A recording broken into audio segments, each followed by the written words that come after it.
My fiancée ghosted me 2 weeks before our wedding for a secret trip with her ex, so I canceled everything and took my life back. 2 weeks before our wedding, she went on a secret trip with her college friends. She came back acting normal, but I was ready with the truth.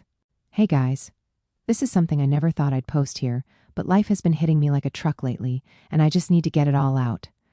My name is Jackson. I'm 27, male, and up until 2 weeks ago, I thought I had everything sorted. I was supposed to be getting married to my fiancée, Rachel, 26, female, someone I'd been with for 7 years. 7 years, man. That's almost a quarter of my life. My life was supposed to be simple: marry the love of my life, build a future together, and live happily ever after. You know, the whole fairy tale thing. Let me give you some context. Rachel and I met in college. She was a freshman and I was a sophomore. I'll never forget the first time I saw her. She was sitting on the campus lawn with her friends, laughing at something, and she just had this glow about her. I know it sounds cheesy, but it's true. She was the kind of person who could walk into a room and instantly brighten it up. We started dating after a few casual study sessions that weren't so much about studying as they were about me finding excuses to spend time with her. Over the years, we went through all the highs and lows, final exams, job hunts, that weird phase where I thought growing a beard would make me look rugged. It didn't. She was my rock, the one person I could count on no matter what. Fast forward to this year, and I finally decided to propose. We had talked about marriage before, and I knew she wanted it, but I wanted to wait until I could give her something special. When I popped the question at the diner where we had our first date, she cried and said yes before I could even finish asking. It was one of those moments you never forget. After that, it was all about wedding planning.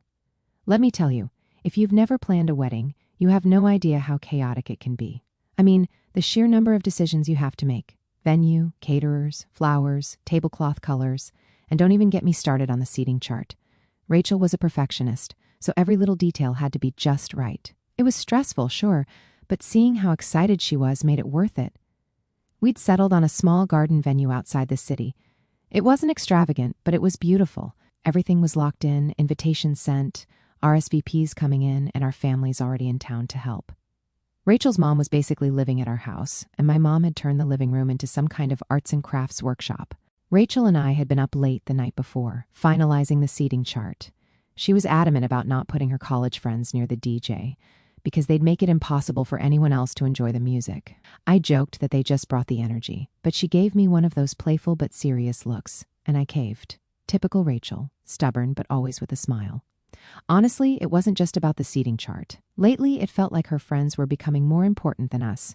She started spending more nights out with them, brushing me off with, "You don't mind, do you?"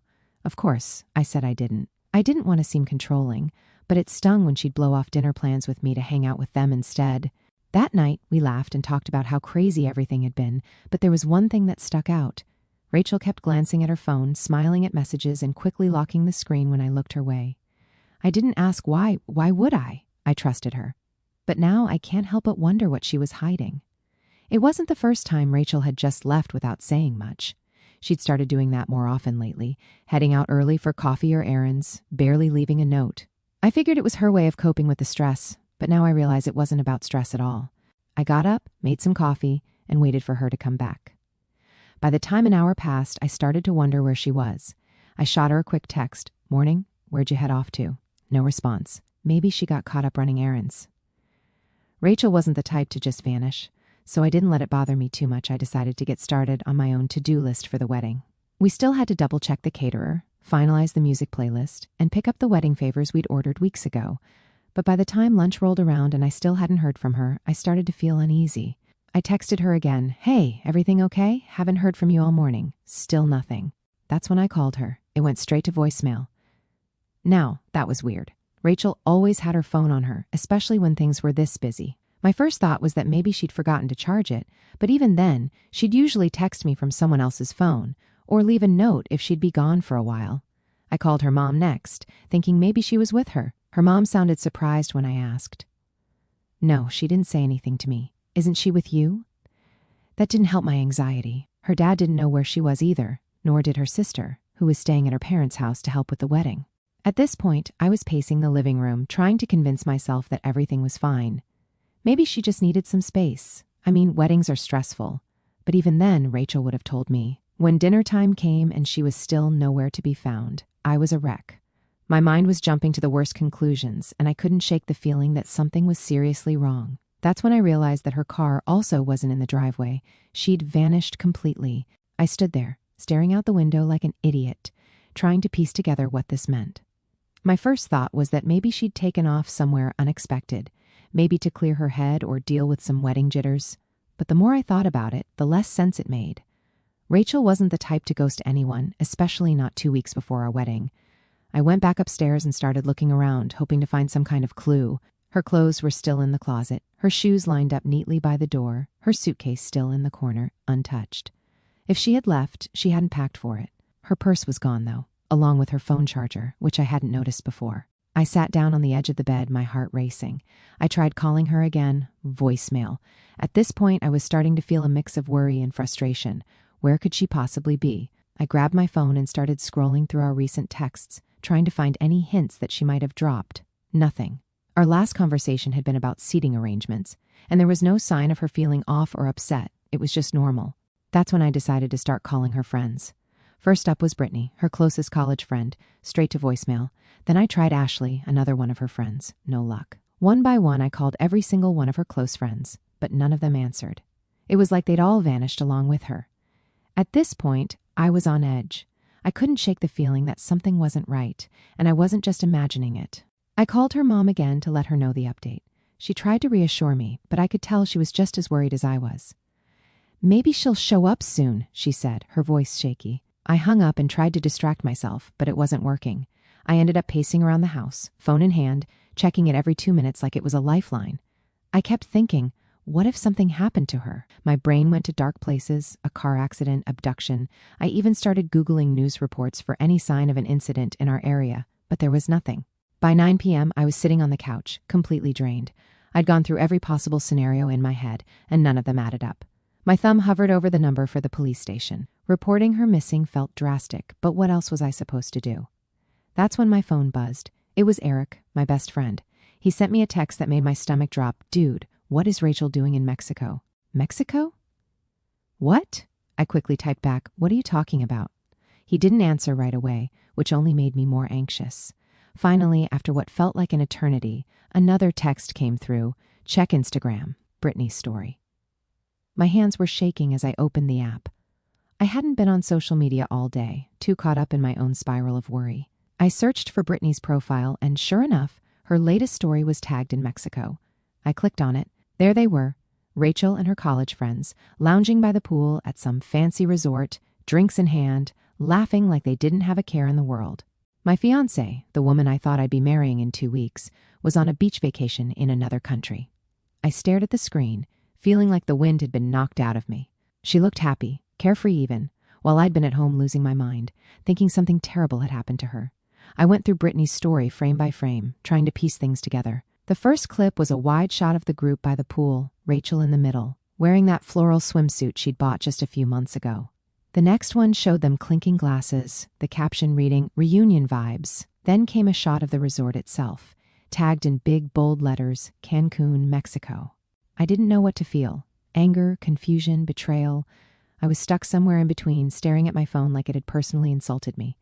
I texted Eric again, "WTF is this?" He replied almost instantly, "I don't know, man. Thought you already knew." My mind was racing. Rachel never mentioned anything about a reunion. We'd been together every day leading up to this. There was no way she would have planned something like this without me noticing, or so I thought. I sent Rachel a text, keeping it short and to the point. "Where are you?" No response. I sent another one, this time angrier. "I know you're in Mexico. Call me now." Still nothing. I stared at my phone, waiting for any sign of life from Rachel. My text sat there, unanswered, like a slap in the face. Each passing second made me angrier. How could she just leave without telling me? No note, no text, nothing. The sheer lack of basic decency was infuriating. We were 2 weeks away from the wedding, 2 weeks, and instead of being here with me, planning the day we'd been dreaming about for years, she was on a beach in Mexico with her friends, completely ignoring me. I didn't even know how to process it. I thought about everything I'd given to this relationship, 7 years of being her rock, her cheerleader, her everything. I'd been there for her through every bad grade, every tough job hunt, every family drama. When she wanted to switch careers, I picked up extra shifts to help cover the bills. When she needed space to focus on herself, I gave it to her without question. I wasn't perfect, but I'd always been there. And now I was sitting alone in our house, completely in the dark, while she was off gallivanting like she didn't have a care in the world. I couldn't wrap my head around it. The sheer disrespect was mind-blowing. I picked up my phone again and sent another text, this time letting all my frustrations spill out. This is a copy of the message. Rachel, let me make this clear. I don't tolerate being ignored. You didn't just pack up and leave. You disrespected me and everything we've been building. Sneaking off to Mexico and then ignoring me? That's not something I'm ever going to accept. We're supposed to be getting married in 2 weeks, but you've already shown me what your priorities are, and it's not us. If you're not on the next flight home, consider the wedding canceled. The choice is yours. I'm serious. I stared at the screen for a moment, debating if I should send it, but the anger bubbling inside me wouldn't let me back down. I hit send, still nothing.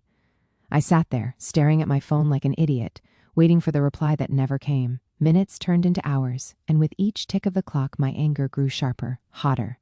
Who does this? Who ignores the person they're supposed to marry, especially after pulling a stunt like this? The fury started twisting into something worse. Hurt. How could she be so dismissive? How could she treat me, the guy who's done everything for her, like I didn't even matter? By the time my phone buzzed late that evening, hours after I'd reached out, she finally decided I was worth a second of her time. Rachel, at last. Too bad I wasn't in the mood to play nice anymore. I answered immediately, my voice sharp. Where the hell are you? Her response was so casual it made my investigative skin crawl. I'm in Mexico. I told you I was going on this trip. You what? I said, my voice rising. Rachel, you didn't tell me anything. You just disappeared. No text, no note, nothing. I thought something had happened to you. She sighed, like I was being dramatic. I didn't think it was a big deal. My friends planned this as a reunion, and I didn't want to disappoint them. They went all out for me, Jackson. Disappoint them? I shot back. What about disappointing me, the guy you're supposed to be marrying in 2 weeks? Do you have any idea what this looks like? It's just a trip, she said, her tone dismissive. I'll be back in a few days and we can move on. You're making this a bigger deal than it needs to be. My hands clenched into fists as I tried to keep my composure. Rachel, this isn't just about the trip. It's about the fact that you ghosted me. You didn't think I should be informed where you were going or that you'd be gone for days? I didn't ghost you, she said defensively. I just didn't tell you. I knew you'd react like this, so I thought it'd be easier to just go. React like what? Like a man who deserves basic respect from his fiancée? I said, my voice cold and steady. Rachel, we're supposed to be partners, but you don't seem to understand what that means. You're acting like a single woman with no responsibilities. You don't get to make decisions like this on your own and expect me to just go along with it. She let out an exaggerated sigh. They told me last minute, Jackson. I didn't have time to explain everything, okay? I don't see why you're making this such a big deal. It's just a few days. I'll be home soon. Can we not turn this into some huge drama? I couldn't believe what I was hearing. My voice hardened. This isn't about drama, Rachel. It's about basic respect. You think last-minute excuses justify sneaking off without a word? Do you even understand what it means to be a partner? I've given everything to this relationship, sacrificed for us. And 2 weeks before the wedding, this is what you decide to do? Unacceptable. She stayed silent for a moment, and I thought maybe, just maybe, she was starting to understand how badly she'd messed up. But then she said, I needed this trip. My friends planned it, and I didn't want to hurt their feelings. I'm sorry if that upset you, but I'm not coming home early. I was floored. I said, strictly, hear me out. If you don't come back on the next flight, there's no wedding or a man to come back to. Her tone shifted, growing colder. I'll be back in a few days. Let's talk about it then. You're overreacting. Before I could respond, she hung up. I stared at my phone, disbelief washing over me. She wasn't just dismissing my feelings, she was doubling down on her selfishness. I'd poured everything I had into this relationship, and now it felt like she was throwing it all away. For the first time, I started to question if I really knew the person I was about to marry. That thought lingered as I sat in the quiet of the house we'd made a home. Rachel's voice, dismissive and cold, echoed in my head. You're overreacting. Overreacting? Was I? Part of me wanted to believe her, to tell myself that this was just stress, a temporary lapse in judgment. But the more I thought about it, the more I realized how deliberate her choices had been. This wasn't a mistake. It was a betrayal of trust. I didn't sleep that night. I sat on the couch, replaying our conversation, trying to figure out if there was ever a time I treated her with the same disregard she showed me. I couldn't think of a single moment I thought about all the times I canceled plans with my friends just to be with her, how I always put her first. And now, here I was, feeling like an afterthought. If this is how she acts now, 2 weeks before our wedding, how am I supposed to trust her later? Marriage is about being a team, and it's clear she's not someone I can rely on when it actually counts. The more I thought about it, the more I realized someone like her just doesn't fit in the kind of life I'm trying to build. By the time the sun came up, it was obvious she wasn't coming back, and I wasn't going to sit around waiting anymore. I flipped the switch into full-on action mode. I knew exactly what I had to do. The first call I made was to the venue. My voice was calm, steady, like I'd already decided this 100 times over in my head. I need to cancel the wedding, I told the coordinator. There was a pause, then a quiet. I'm sorry to hear that. It wasn't just the venue. One by one, I called every vendor we'd booked, the caterer, the photographer, the DJ. Each call chipped away at me a little more, but I forced myself to push through. I had to. The wedding couldn't go on, not after this. Of course, canceling wasn't cheap.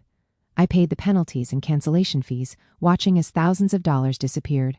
Money wasn't even the issue, it was the finality of it all. Each payment felt like a nail in the coffin of the life I'd been building with Rachel for the past 7 years. When the calls were done, I turned my attention to the guest list. Some of them were Rachel's friends who were with her on that trip. I drafted a message to let everyone know the wedding was off. I didn't sugarcoat it, but I kept it straightforward and respectful. I won't copy and paste the exact words here, but I explained enough for people to understand that Rachel had made choices that showed me this relationship wasn't what I thought it was, and I couldn't go through with it. Once I hit send, there was no turning back. Some replies were immediate.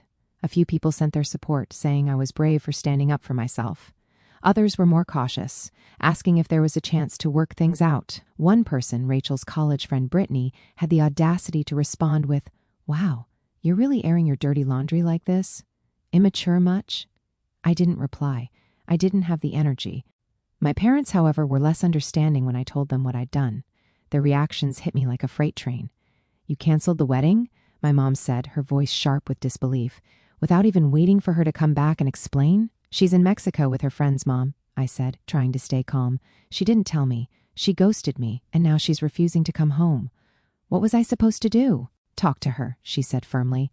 "You've been together for 7 years, Jackson. You don't just throw that away because of one mistake." "She didn't make a mistake," I shot back. "She made a choice, a deliberate choice to lie to me and put herself first." My dad, who'd been silent up until this point, finally chimed in. "We're not saying what she did was right, but you're making a big decision in the heat of the moment. Maybe give it some time before you finalize anything." I couldn't believe what I was hearing. My own parents, the people who'd always supported me, were now questioning my judgment. It made me feel like I was on an island, isolated and alone. The situation only got more complicated when Rachel's parents showed up later that evening. They looked confused, hurt, and desperate for answers. "Jackson," her mom said as soon as I opened the door, "what's going on? Rachel hasn't told us anything. All we know is that the wedding's off." I invited them in, and we sat in the living room. I explained everything, the trip, the lies, the way she brushed me off when I confronted her. Her dad's face grew darker with every word, while her mom's eyes filled with tears. "I don't understand," her mom said. "She was so excited about the wedding. Why would she do something like this?" "I wish I had an answer for you," I said honestly, "but the truth is, I don't even know who she is anymore." Her dad shook his head, his jaw tight. "We'll talk to her. She needs to come home and fix this."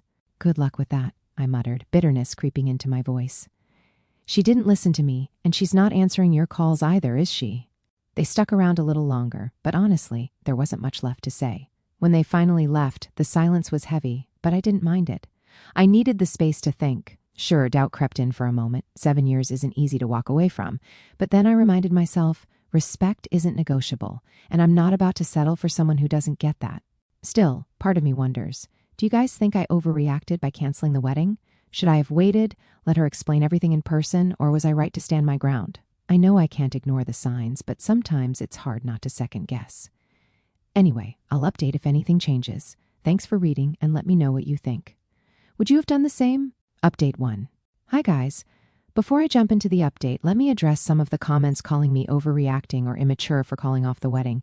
Look, I get it. Maybe from the outside it seems dramatic. But let me ask you this. How many of you would be cool with your fiancé disappearing 2 weeks before the wedding, lying about where they are and ignoring your calls?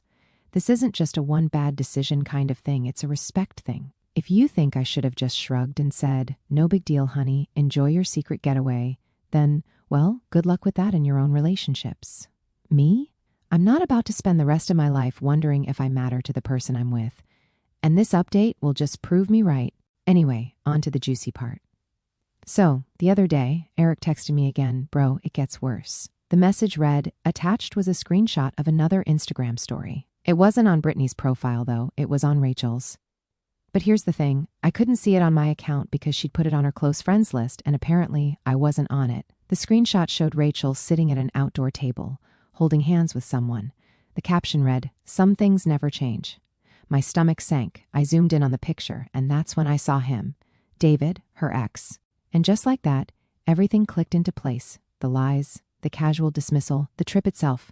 None of it was about stress or relaxation. It was about him. Apparently, Rachel hadn't just gone to Mexico with her friends. She'd gone to reconnect with her past, with the guy she used to date before me, the guy she had always brushed off as just a part of my life before we met. I felt a new wave of anger flood through me. Any doubt I'd been carrying about canceling the wedding disappeared in an instant. I wasn't overreacting. I wasn't making a mistake. Rachel had made her choices, and they showed me exactly where her priorities were. Then my phone buzzed again. Rachel was calling. I didn't feel the urge to pick up. I let it ring until it stopped, and then it started again. I ignored that one too. A few minutes later, the text started coming in. The first one was short and desperate. "I wish this was a joke." I didn't reply. She wanted this to be a joke? Fine. She turned our relationship into one, so maybe it was fitting.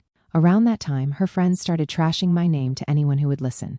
I started hearing through mutuals that I was controlling and immature for calling off the wedding. They said I overreacted, that I couldn't handle Rachel having her own life. The irony wasn't lost on me. These were the same friends who encouraged her to lie and sneak off in the first place. I ignored it, but the audacity of them trying to make me the villain just added fuel to the fire. But when the calls and texts didn't work, Rachel must have realized she wasn't going to get through to me that way. The next day, I heard her car pull up outside the house. It seemed the trip was over, and I didn't have to check to know it was her. I stayed where I was, sitting in the living room, waiting. The doorbell rang, and then there was constant knocking. "Jackson!" Rachel's voice cracked through the door. "Please, just let me in. We need to talk." I took a deep breath, walked to the door, and opened it. I didn't step aside. I stood in the doorway, blocking her path, my arms crossed, my face calm but firm. Rachel looked like a mess, her hair unkempt, her eyes red from crying. She looked up at me, tears streaming down her face. "Please, Jackson, we need to talk. You can't just do this.